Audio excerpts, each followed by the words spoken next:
Santa Rita Jail near Oakland, California is the 5th largest in America. Jail can be a world of violent gangs, hundreds of cliques that bring rivalries and vendettas from the streets behind bars. You know what I'm saying? For many, life here means making a choice: join a gang or live without protection. You've got to run with somebody, because if you're out there by yourself, there are sharks watching you left and right. Jail becomes a proving ground where old-time gangsters teach youngsters the ropes. You're supposed to respect your race. You always try to stick with your race. Trying to stay a step ahead of these gangsters is the jail's gang unit, working to keep the peace in a world fraught with hidden danger. The majority of them probably do have weapons right now. It could be just a small razor blade stuck in the side of their cheek. It could be anything. It's a constant battle for control between the deputies and the prison gangs. This morning, in the staff muster room at Santa Rita Jail, deputies are arming themselves with flak jackets and non-lethal weapons, all in preparation for a shakedown. Just hours earlier, a deputy was attacked by an inmate. We're going to be going out to, starting out with Housing 33. We're going to be doing a shakedown in that housing unit. We did have a deputy that was assaulted this morning, as you guys know. We're just going to go back down there and reestablish some control and remind these guys that this is our house. Are we ready? Yep, we're ready. The assault happened in the early morning hours. During a routine transfer, an inmate saw his opportunity and struck. Jail is a world where violence is a constant threat. In cases like this, the response must be swift, measured, and decisive. And when deputies head out into general population, they have to be prepared. Inmates may resist or fight back.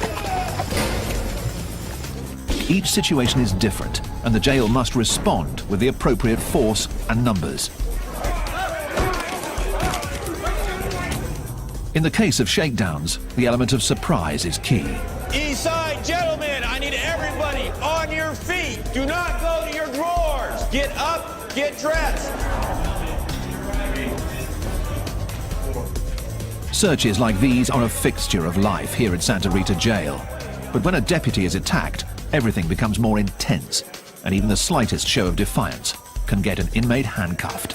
Turn around, put your hands behind your back. Stop. Let's go. The deputies search every cell and turn over every bunk. Their aim is to find contraband, like weapons, drugs, and alcohol. Already the search is getting results. They uncover dozens of containers of homemade alcohol called Pruno. Throw some sugar in there and apple juice, and then just tighten it up, and it just starts fermenting. It's the catalyst for a lot of fights. People start drinking, and they get that liquid courage, and then a lot of fights break out. We do this on a routine basis. However, if you're going to be that housing unit that today you're going to threaten our staff, well, we move you to the top of the list. And today, they threaten our staff. Based on an assault that took place this morning, we move them to the top of the list. More than 150 inmates will be searched today, yielding gallons of alcohol. But the fight for control here is never ending, driven by one simple fact: this is the 5th largest jail in America.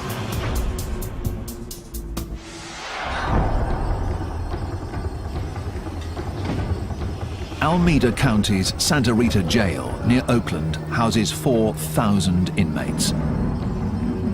18 housing units stretch the length of the sprawling facility, a full half-mile from end to end. There are 2 wings. The east side has protective custody units and minimum security dorms that house more than 300 inmates. On the west side, maximum security inmates are housed in double-bunked cells, and administrative segregation units hold problem inmates on lockdown 23 hours a day. As many as 60,000 inmates pass through here each year, creating an ever-changing inmate population, and the threat of violence is always present. Heightening that threat is a stark reality. 40% of Santa Rita's inmates come from Oakland, and Oakland has a serious gang problem. Black down in the East Bay. A barrage of bullets. Another deadly shooting in Oakland. We got the 9. The gangs here have contributed to a violent stretch in Oakland. More than 100 murders 4 years running. and over 22,000 violent crimes.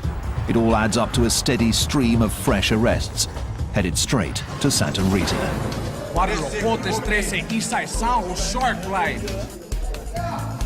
The streets of Oakland set the tone here, and roughly half of the inmates have gang affiliations and often bring vendettas and rivalries with them from the street. Keeping control means constant vigilance that begins the moment inmates walk through the door. Deputy Terry Carson is working at the intake area, known as ITR.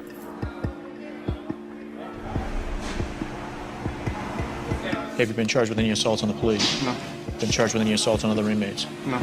Carson interviews inmates to determine their criminal past, what sort of crime they're charged with, and what threat they might pose to other inmates. The information is used to classify inmates, and here in Santa Rita Jail, they are color-coded accordingly. Inmates given blue jumpsuits are considered medium security, posing a low threat. Yellow is given to those with heavy charges or a history of violence behind bars. Terrorist threats? Okay. Each one of these represents the year that you did in prison? Red means an inmate is headed to protective custody or administrative segregation. You remember what the case was at Central State Prison? Yeah. What was it? Barry, domestic assault, attempted murder. And when you were in San Quentin, how many points did you have? I made level 4. You made level 4. It is classification born out of necessity, an attempt to keep the peace. It's that big wall 3, homeboy, that you knew. Barrio Pobre, Sureños, 831, Costa Central. With so many gang members at Santa Rita, making sure rivals are separated is key. You see somebody that's opposite, say Sereno or Norteño, opposite of you. If you're Sereno, you better get off on that Norteño. That's all there is to it. That's the politics. And if you don't, we're going to do something to you. But new tensions between gangs can heat up at any minute. So the jail has created a special unit to track the ever-changing gang world. Terry Carson is part of the team, and so is Mark Schlegel. Together they make up the Gang Classification Unit, and their office wall is lined with one of the keys to understanding the gang world: coded artwork. You have a Kumi 415 over here. This is the Hells Angels. West Oakland. Oh, you got X4 Norte. Hidden in the drawings are important clues of affiliation, of rivalries, and of potential conflict. It's all part of a story that translates to the history written on the inmates themselves: tattoos. When these guys come across the counter, you'll see the same type of artwork on their skin. So they tell me a story. 14th letter of the alphabet, which is N, which stands for Norte. You'll also see 14 on white supremacist guys, but that means totally different. These guys don't put this stuff on a piece of paper or on their bodies without a reason or a story behind it. Decoding the story may be vital to keeping the peace here behind bars, but the gang unit serves an even greater purpose. They are building a record of each gang member, one that will follow them to prison or back out onto the streets. It's valuable intelligence that gets shared with corrections and police alike. But the challenge for the gang unit is daunting. There are hundreds of cliques and gangs in California, and on any given day, behind the walls of Santa Rita, many of them are represented. You got Border Brothers, you got everybody, Paisas, blacks, whites. If enemies are housed together, violence will follow. And right now, in Maximum Housing Unit 6, is a graphic reminder of that reality. Crime scene cleanup is already here, removing the remnants of a violent fight that started just hours earlier. Yeah, we had just opened the doors for dinner feeding. An inmate ran down here from cell 14, entered the cell, attacked the other inmate, had a razor blade attached to a short piece of plastic, tried to slice him on the facial area. The injured inmates have been taken to medical, where the attacker may face charges for assault. It's still unclear whether the fight was gang-related.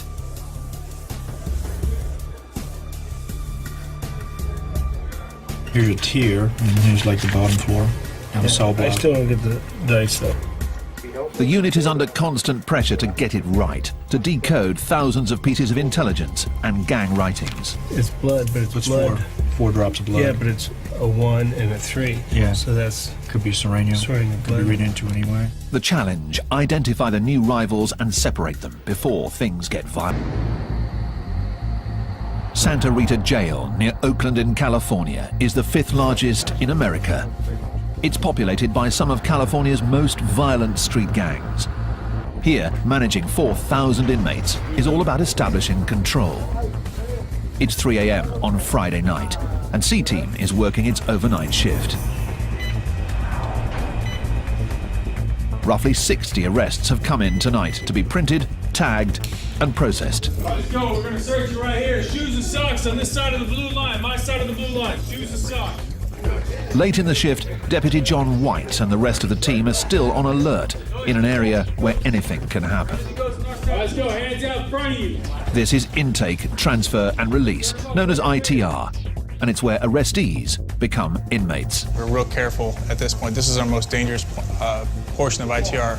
We found anything from narcotics, knives, guns. We found everything in these cells after they leave them. The mood is always tense, but tonight has gone smoothly. But as every deputy knows, the later it gets, the greater the chance for trouble.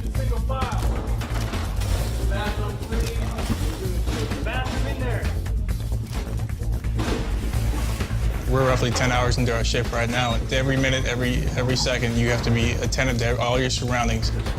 Around the corner in the pat-down area, that vigilance pays off when an inmate makes a move at a deputy. The response is quick, measured, and designed to make one point clear. This is jail. We have to set the tone because they come across and they're not fully acclimated to being in custody. They don't realize they are not in control anymore. This is an individual that came across, he's intoxicated. They came across, we attempted to search him, he became combative. So for our safety and for his safety, we went ahead and we restrained him, brought him back to the back. It happens every night. Don't kick me, dude. The alcohol does funny things to people, and unfortunately, this is where they usually end up. This inmate will sober up in a back tank of ITR. By night, it's a quiet corner for problem inmates. But in the morning, the mood changes radically as ITR transforms into the bustling hub of the jail.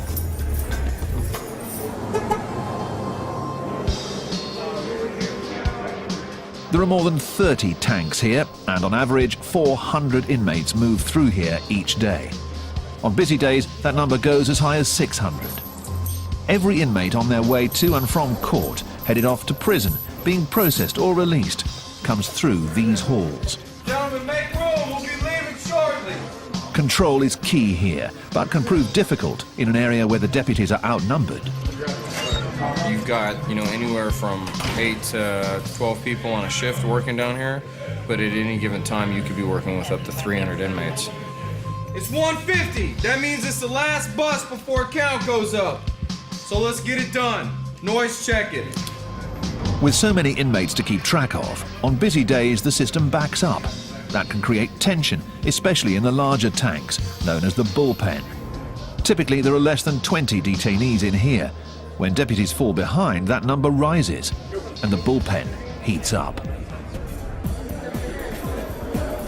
On a hot day in the middle of July, you open the door and it's literally like a sauna hits you in the face. You can feel the moisture in the air. It's kind of like when you open up your oven at home after you've cooked something. I mean, the more bodies that are in the tanks, obviously, the hotter it gets in there, the more talking going on, and tempers tend to kind of flare sometimes. It's all concrete, and you just sit in there and get hot.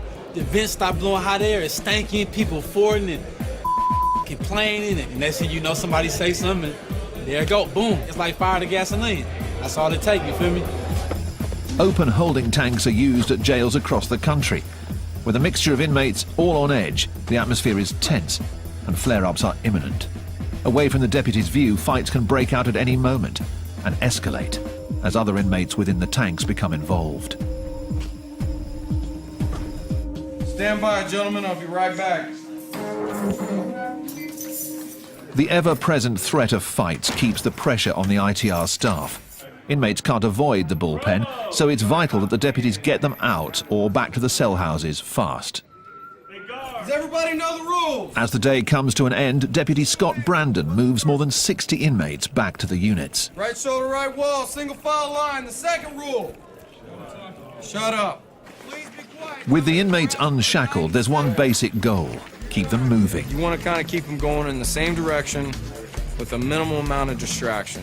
So if you can get them moving all in the same direction that looks like somewhat of a straight line, then to me you're doing your job and you're getting it done. Because the whole goal is not to get into a fight with everybody you see.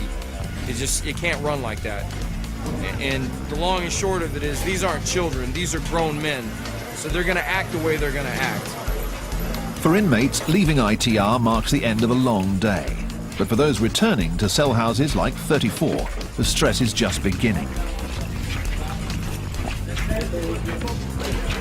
Talk and get you talk some gators, close the book. Won't you take a closer look? Closed casket pressure cook. And I'm the peer pressure that your teacher talking about. Toss a go off the tier to teach him not to run his mouth. And I'ma run with it. There are 328 inmates here, the maximum allowed, and just 2 deputies overseeing them all. During free time like this, known as pod time, it's loud, crowded, and governed by a code set by the inmates themselves. Inmates like Chris Card. It's mostly respect your race. You always try to stick with your race, you know what I mean? In this particular pile, we got the black hole where we sitting at.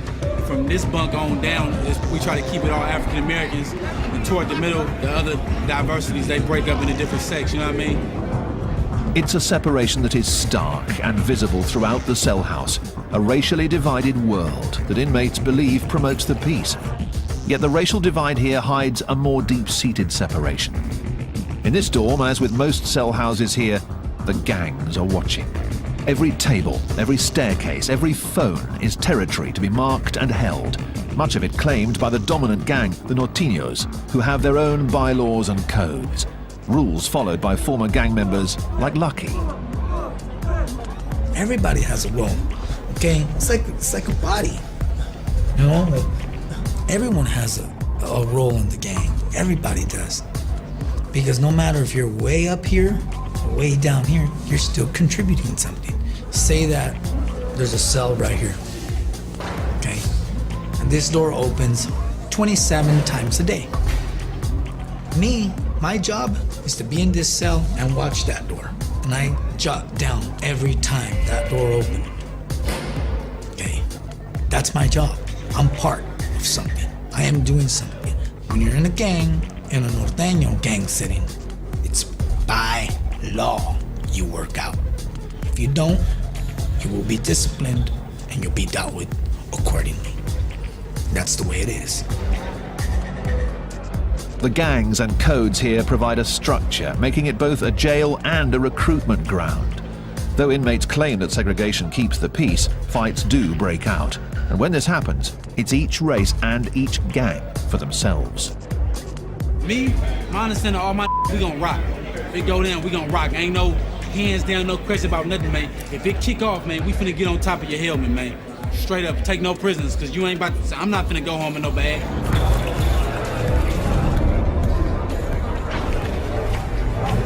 Lock down, fellas. Let's go, fellas, lock down! After 3 hours, pod time comes to an end and the inmates head back to their cells. The deputies walk through each of the tanks, where 36 men are double bunked behind mesh for the night. They confirm that all are present and accounted for, and perform a final spot check for any contraband. In dorms like 34, the numbers are heavily in favor of the inmates. So for them, lockdown means the night is just beginning, and it's time for a cell house party, a feast of food purchased from the jail, complete with homemade alcohol. We can't let the police see this right here, man. This right here, man, knock you on your real big. Tonight we making gumbo, oysters, chicken, tuna, rice. We all put it, you know, I mean, we eat like kings in here. The city of Oakland, California, has one of America's highest crime rates, with more than 100 murders in each of the past 3 years. Police are investigating Oakland's third murder of the weekend. 40% of Santa Rita's inmates come from Oakland, and many of them are in gangs. It's the first stop for the accused on their way to trial. But with thousands of repeat offenders coming through the door each year, it also serves another purpose. Santa Rita is like a training ground for prison. On the jail's east end, Dorm 34 is heading outside for a weekday ritual. Yard call. All 328 inmates are out together, and while it may seem like a time for recreation and games, there's much more going on. than meets the eye. From the guard tower above, deputies Mark Schlegel and Terry Carson of the Gang Classification Unit look on. Being able to sit up here and watch people work out in the yard, you can see if there's tensions going on, who's got some authority, and who the bodyguards are. As you look down here, you can see that all our Northern Hispanics are down here at the end of the yard doing their workout program. Push-ups and all the different types of exercises they got going on, and then talking about business at the same time. And they're positioned in certain places to keep an eye out of what's going on, you know. If you look down there, you see a guy, he's all by himself, standing by them pull-up bars right down there. See how he's standing there with his back to them guys working out? He's standing guard. The yard is all about territory. Different gangs carving up their own sections, their own turf. Norteños control the handball courts. Black gangs rule the basketball court, and other Latinos on the volleyball court. The yard has a strict set of rules set by group leaders. What you have is you have every faction out there. You have Black, BGF, Blood, Crip. You got the Northerners and the Southerners. You got Whites. I don't want to deal with nobody else, no other race. They're not going to get in my way. You're not going to step on my game. You know, that's it. You stay on your side of the grounds. I stay on mine. You cross my ground, it's over. You know, I will kick the yard off. I don't care. The rigid structure can be seen almost everywhere. And in a jail dominated by gangs, going it alone seems a difficult option. You've got to run with somebody, okay? Because sooner or later, you're gonna get caught up in a situation where, who are you gonna turn to? Yourself, you know? Because if you're out there by yourself, there are sharks watching you left and right. They're gonna come try to use you. They're gonna come try something to get over on you. That's how it works. And these guys, I would say a good majority of them probably do have weapons right now. It could be just a small razor blade stuck in the side of their cheek, or it could be, you know, a toothbrush that's sharpened down in their sock. It could be anything. The threat of violence is just one part of life on the yard. For inmates headed for serious time, the yard is also a proving ground, and the lessons learned here are carried forward to prison, where the stakes are even higher. Many of California's most infamous prison yards are dominated by hardened gangs, and their clashes can be deadly.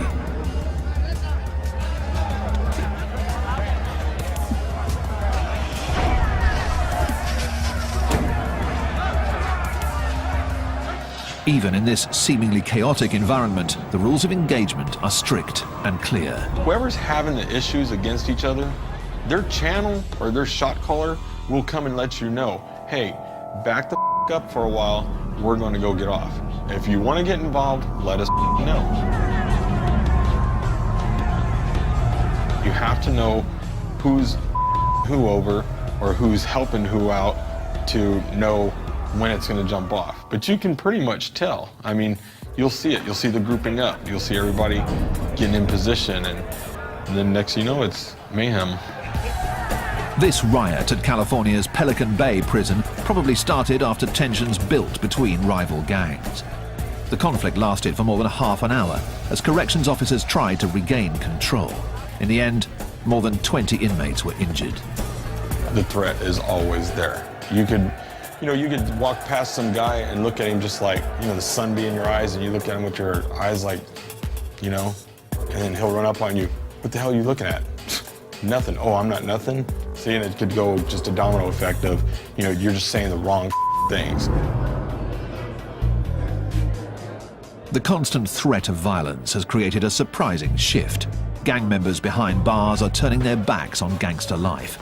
They're called dropouts, and they make up more than half of the inmates in protective custody here at Santa Rita. And Brian Curlis is one of them. Leaving gang life behind is no easy task. Curlis is in on a parole violation and is waiting for his sentence, which could mean a return to prison. He has a coveted job as a pod worker, but his criminal record makes him a 3 strikes candidate, meaning a new charge could get him a life sentence.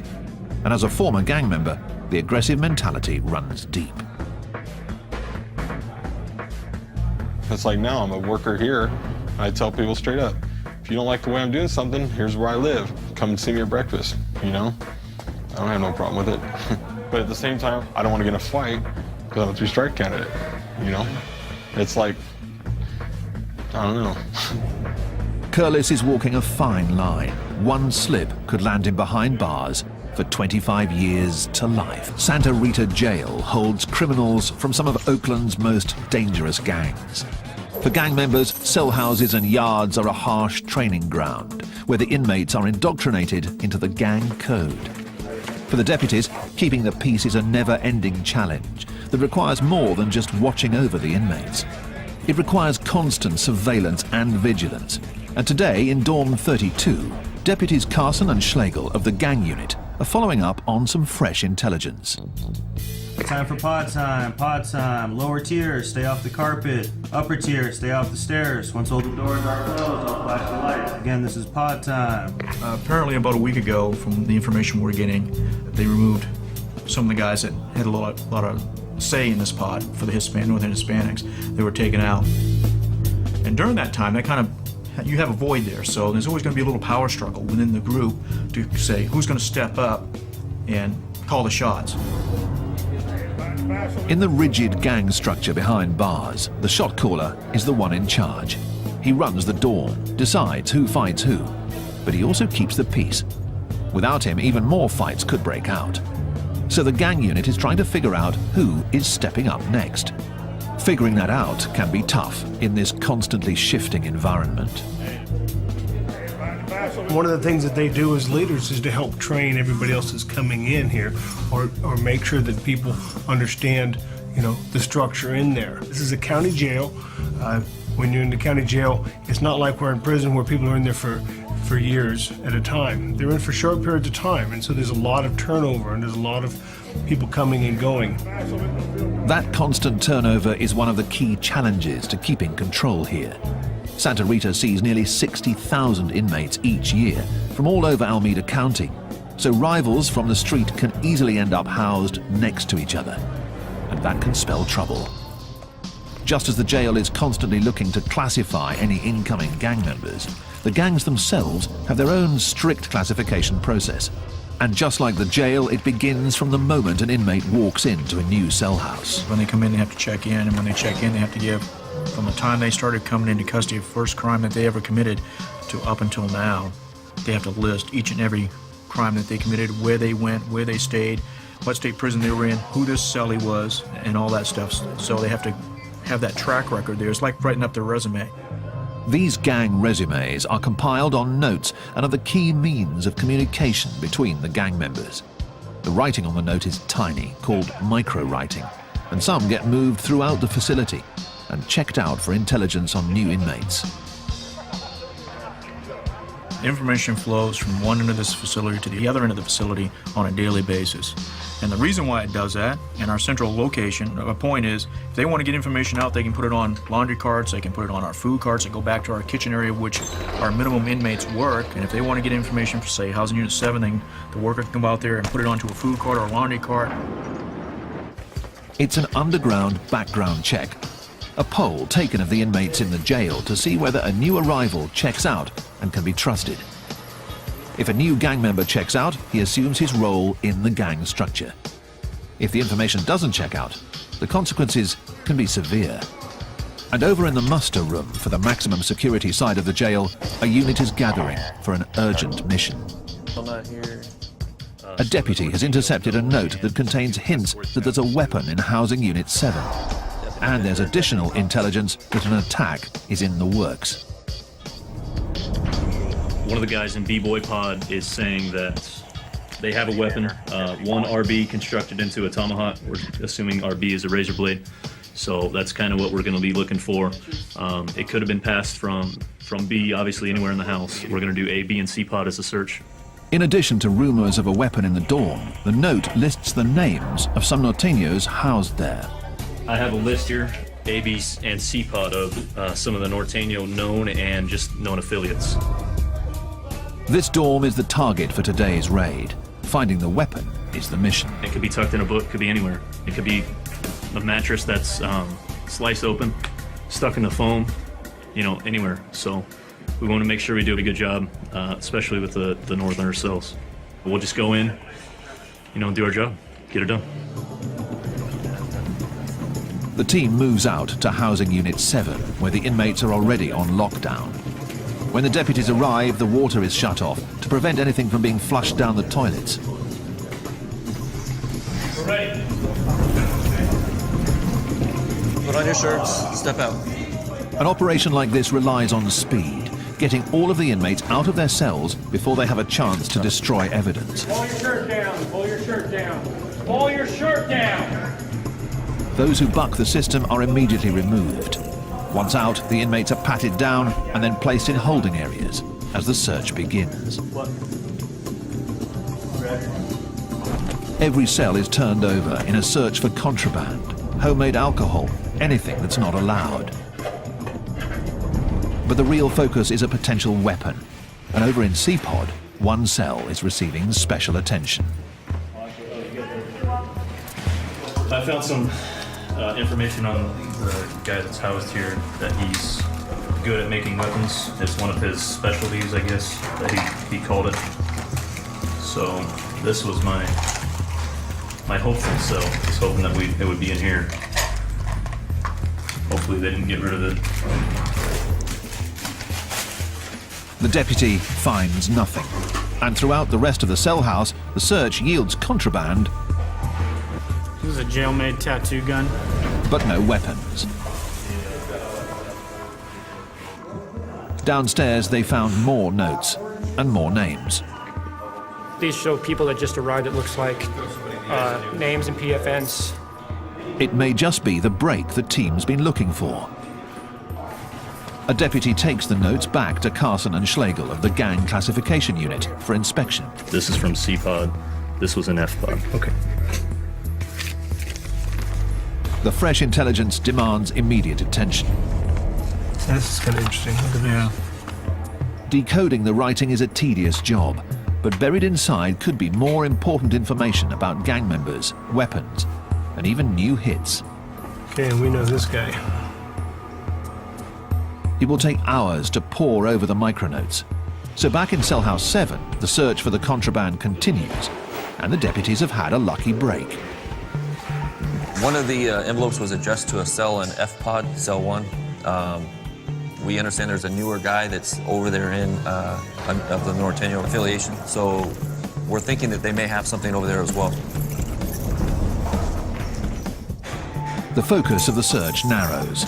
Now, rather than searching an entire pod, the team moves in on 3 cells, and one of them is the real target.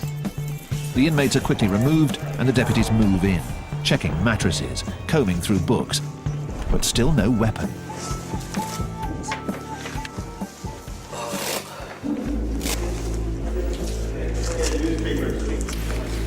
Out in the common space, a deputy spots something wedged under the television. It's coming. That's what that's there for. It could be what they came here for. Yeah. A blade. Yeah. So we fit it up to slice somebody with. Yeah. See? The dangerous weapon is removed from Cell House 7. And for now at least, a possible gang hit is averted. Another small victory in a world where the threat of conflict is constant. Over in protective custody, Brian Curlis still marks his days at Santa Rita, trying his best to stay out of harm's way in a world of violence.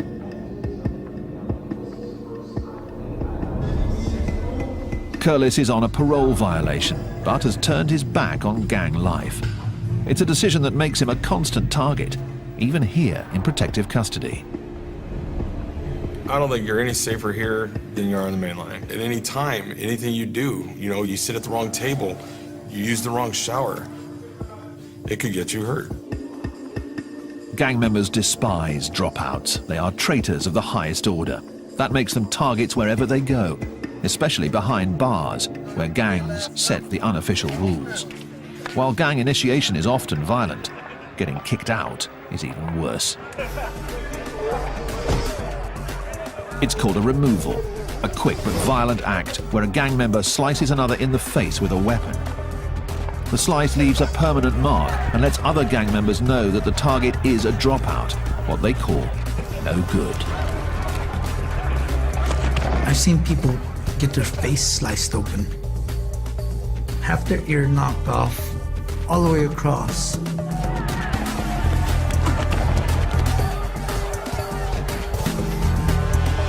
be a dropout, you know, it's like you're hated. You're hated a lot. People literally 100% want to kill you. By being placed in protective custody, the dropouts are already marked by the red jumpsuits they wear. So far, Curlis hasn't been attacked, but anything's possible in jail. It's something you got to deal with, you know? As you get older, you get wiser. If somebody starts assaulting me, I'm going to fight back. You know, I'm going to defend myself to the fullest. You got to be stronger than the average person around here. Curlis will soon find out his sentence. Until then, he's constantly on edge, always looking over his shoulder. Santa Rita Jail is a revolving door for some of Oakland, California's most violent gangs. An estimated 30,000 people with gang affiliations come through here each year, and deputies are always on their guard, always looking out for conflict.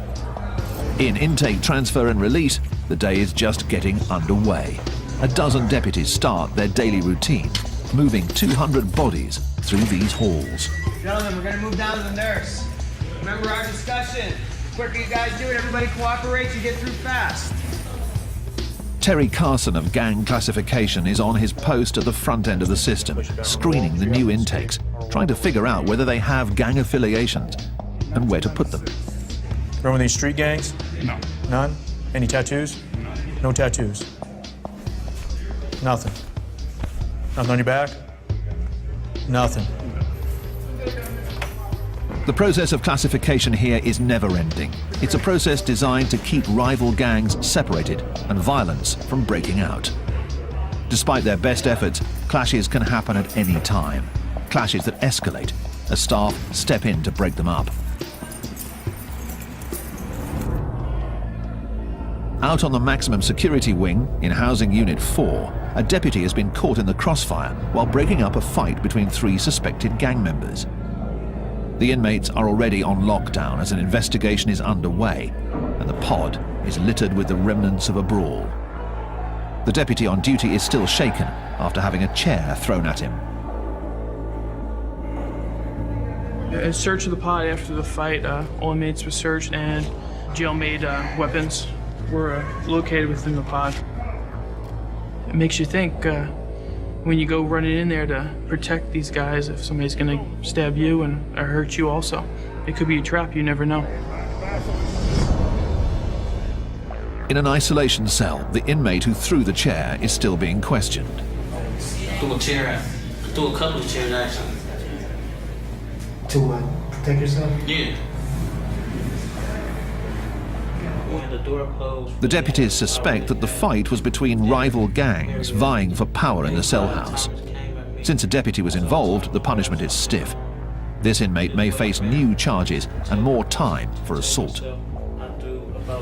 Assign me a charge, really? Yes, you are.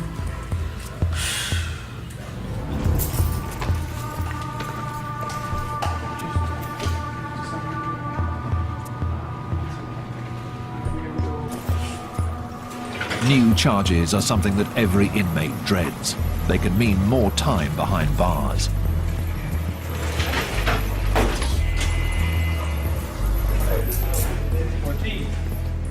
Former skinhead Brian Curlis is trying to steer clear of getting new charges of his own. He's shipping out of Santa Rita, headed back to prison. Leaving jail behind means returning to a world where the convict code runs even deeper. As a gang dropout, he'll face challenges daily. But as a 3 strikes candidate, those challenges could have serious consequences.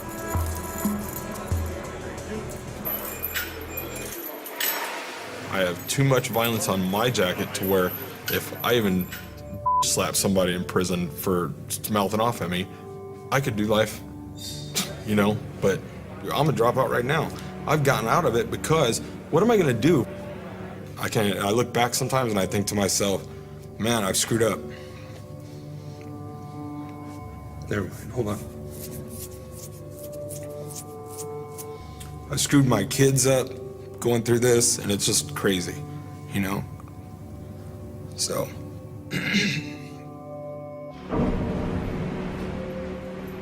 Curlis's sentence is 250 days. 250 days to toe the line and steer clear of fights.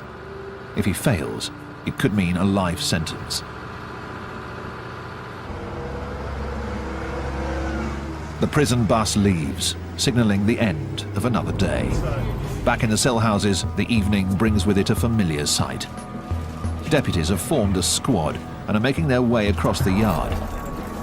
It's another shakedown, another attempt to remind the inmates of who's in charge.